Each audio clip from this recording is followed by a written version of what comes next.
I sure hope it flies, cried 6-year-old Benny as he jumped to his feet. Do you think it will? There's only one way to find out, said Henry, who was 14. Toss it in the air and see what happens. It was a warm August afternoon, and the 4 Alden children, Henry, Jessie, Violet, and Benny, were in a little park on the edge of the town of Greenfield.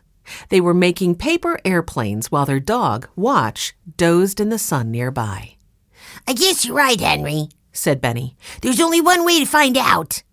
And he tossed his paper airplane into the air. Look! Benny began hopping up and down excitedly. It's flying! Way to go, Benny! 10-year-old Violet clapped her hands and cheered.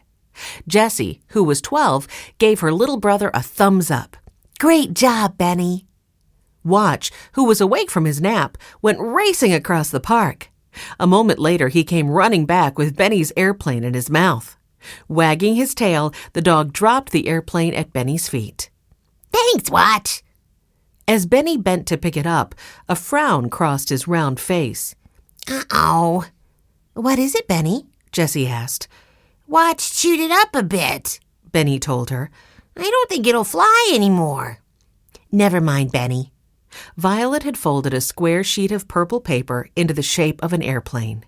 Then she drew a rainbow pattern on the wings with her colored pencils. You can have this one when I'm done, she offered. Violet was artistic and liked making beautiful things. Sitting down again, Benny shook his head. That's okay, Violet. He shoved the chewed-up airplane into his back pocket. I can make another one in no time. And he reached for another sheet of paper. Just remember, said Jessie, who often acted like a mother to her younger brother and sister, the important thing is to make sure the corners and the ends of the paper fit together when you make the folds. Violet looked up and waved to Mrs. Spencer. Mrs. Spencer was a neighbor and a good friend of the Aldens. She lived across the street from the park, and today the children had helped her bring groceries home from the supermarket. Now she waved to them from her front porch. Why don't you come and get some lemonade before you go? She called. Oh, thank you, Mrs. Spencer, said Jessie, walking up the steps with her brothers and sister. We could use something cold right now. Mrs. Spencer poured lemonade into tall glasses. Then she sighed and smiled. Watching you in the park cheers me up a bit. I remember my school days with my best friend, Millie Manchester. I used to pass her messages on paper airplanes. Really? Benny stared wide-eyed. Did you ever get caught? Yes, I did, Mrs. Spencer replied, as she made herself comfortable on a porch chair. And the teacher made us stay after school.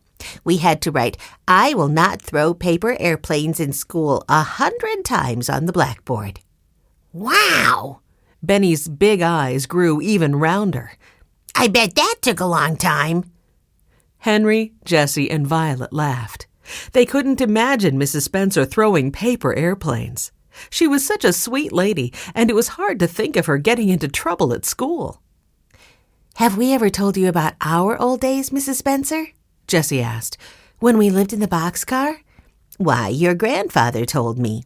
It sounds like quite an adventure, said Mrs. Spencer. After their parents died, the 4 Alden children had run away. For a while, their home was an old abandoned boxcar in the woods.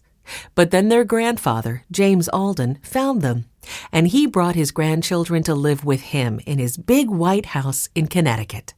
Even the boxcar was given a special place in the backyard. The children often used it as a clubhouse. Did our grandfather tell you about Watch? Benny wanted to know. About how we found him when we were living in the boxcar? Jessie smiled. Mrs. Spencer knows, Benny, she said. And she knows how lucky we are to have Grandfather and Mrs. McGregor now, too.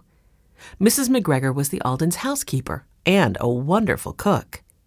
Speaking of Mrs. McGregor, said Benny, it's almost time for lunch, Violet finished for him.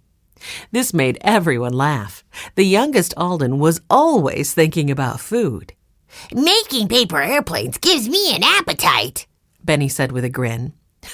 Everything gives you an appetite, Benny, Henry teased.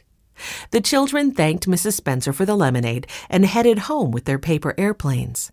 By the time they reached their own backyard,